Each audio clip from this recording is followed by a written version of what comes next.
One of the ways we refer to God is through the name Elohim. El literally means power, whereas Elohim means powers in the plural. The question is, why do we use a plural word when referring to a singular God? The answer is that we have to think like the ancients. You see, once upon a time, the ancients worshipped whole different sorts of God. They really believed that every different aspect of life had a power over it. There was the power over the sun, the power over the moon. There was the power of the grass and the trees and the water and the fields. There was gods over fertility. There was God over everything. And because they really believed that there was a God over everything, they appealed to different deities for whatever goal they wanted to achieve. So people sacrificed animals, they poured libations, they even sacrificed their own children in order to achieve a certain goal. Along came Judaism and said, you're making a big mistake here. You see, all these different powers in the world, they're really contained inside one singular God. That's why we use the word Elohim to refer to one singular God. Now, this point is very clearly illustrated if we look to the story of Elijah challenging the priest atop Mount Carmel. You see, these were the priests of Baal, and Baal was the leading deity of the time. Now, people literally thought that it was okay to serve the creator of the world and to serve the Baal idol as well. Elijah came along and said, you're making a very big mistake. How long are you going to jump between two branches, serving God and serving this idol?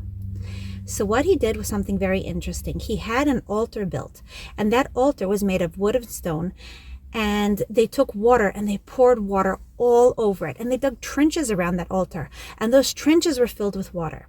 And then Elijah prayed, and a fire came forth from heaven, and it consumed the sodden altar, and it licked up the water inside of the trenches. At that moment, when the people saw that fire and water were all under his power, at that moment, they cried out very significantly, Hashem hu ha'elohim.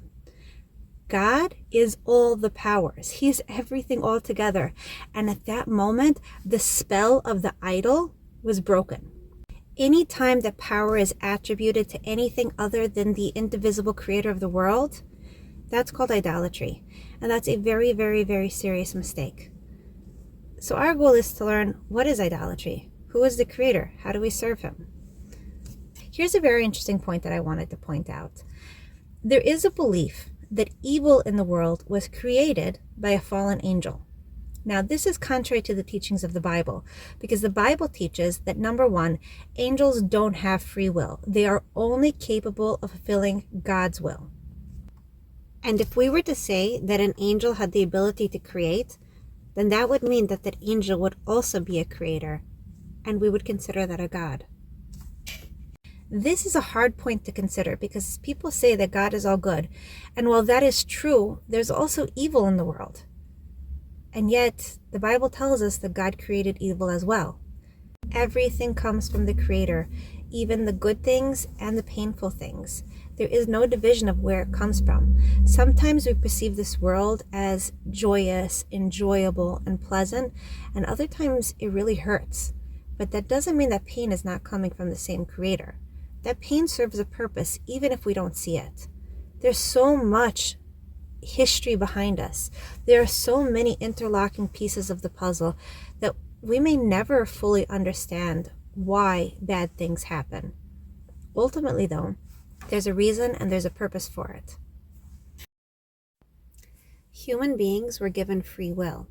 We were given the ability to choose to either serve God and behave morally or to do the opposite. We can behave however we want without regard for human life, animal life, regard for God himself. But when we choose to do the right thing, we're changing the world. We are eradicating evil. That's why the 7 commandments of the non-Jewish people and the 613 commandments of the Jewish people are so important. Through them, we partner with God in making this world a better place. And if we all do our part, this world is going to be unrecognizable through its goodness. May we all see that day very soon.